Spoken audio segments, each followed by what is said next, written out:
देखिए, आज हम लेकर के आए हैं बेटा मोस्ट इम्पोर्टेंट प्रश्न, अति महत्वपूर्ण प्रश्न। और वो है बेटा पार्ट नंबर यानी कि चैप्टर है आपका सेकंड चैप्टर है, यानी कि अम्ल और क्षार और लवण का, क्लास 10 से। ठीक है।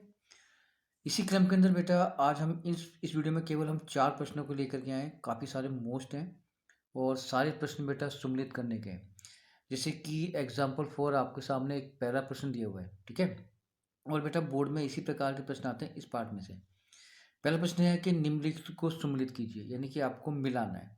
ठीक है। तो बोर्ड में भी बेटा इसी प्रकार का क्रम आएगा, यानी सेक्शन ए होगा और सेक्शन बी होगा। आप किसको मैच करना है वो आपको देखना पड़ेगा। ठीक है।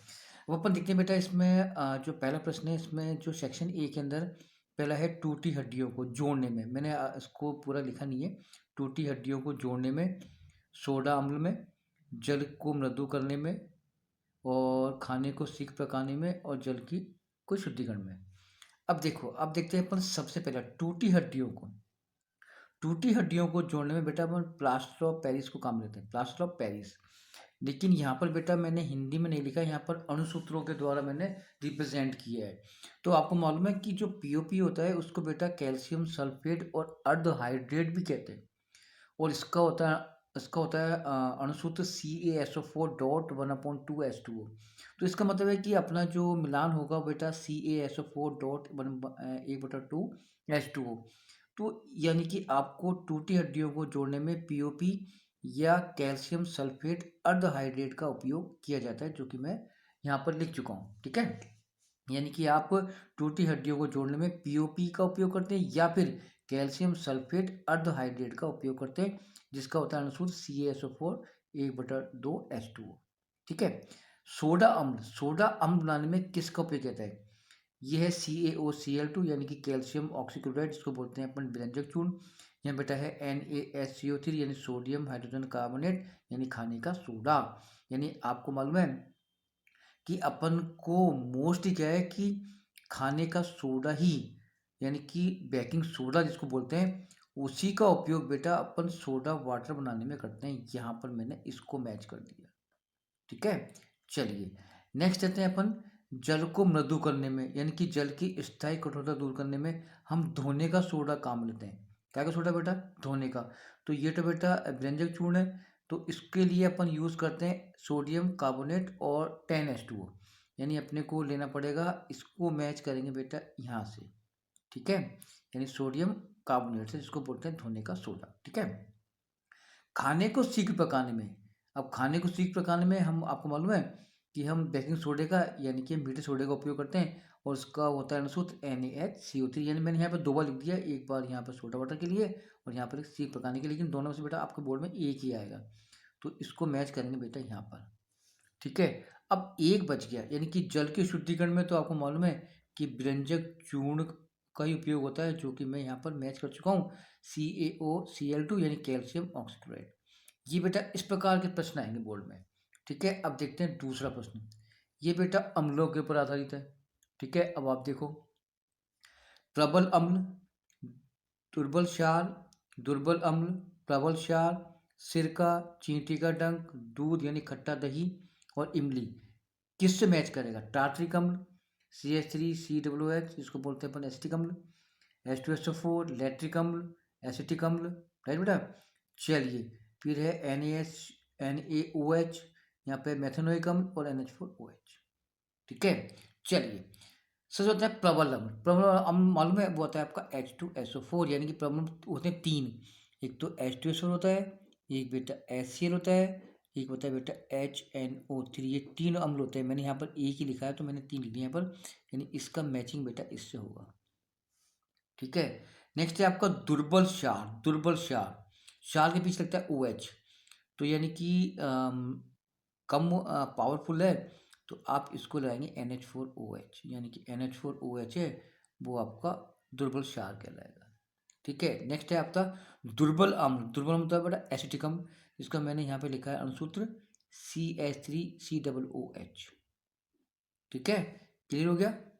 ठीक है। चाहे तो आप ये लिख दो, कोई दिक्कत नहीं है। प्रबल क्षार, प्रबल क्षार, प्रबल क्षार होता है NaOH, कास्टिक सोडा यानी सोडियम हाइड्रोक्साइड। यानी कि इसका मैच यहाँ करेंगे बेटा। ठीक है, मेरी बात आपको समझ में आ रही होगी। इस क्लियर, कोई दिक्कत नहीं है। देखो, चींटी का डंक बेटा एक अम्ल साबित करती है जिसके लगने से हमें जलन पैदा होती है, और वो होता है बेटा फार्मिक अम्ल या मेथनोइक अम्ल। यहाँ आपको आपको इसको मैच करना पड़ेगा। ठीक है, नेक्स्ट है इमली, सॉरी खट्टा दूध यानी दही में होता है बेटा लैक्टिक अम्ल, तो इसको जोड़ो लैक्टिक अम्ल से, ये भी अपनी बुक में लिखा हुआ है। और लास्ट में एक बच गया, और इमली में होता है बेटा टार्ट्रिक अम्ल, तो अपने से छोड़ दिया टार्ट्रिक अम्ल से। ठीक है, तो बोर्ड में बेटा इस प्रकार के प्रश्नों का समावेश ज़्यादा होगा। अब और भी प्रश्न है, देखते हैं बेटा क्या क्या और आता है। प्रश्न नंबर 3 भी बेटा सम्मिलित करो, निम्न को सम्मिलित करो।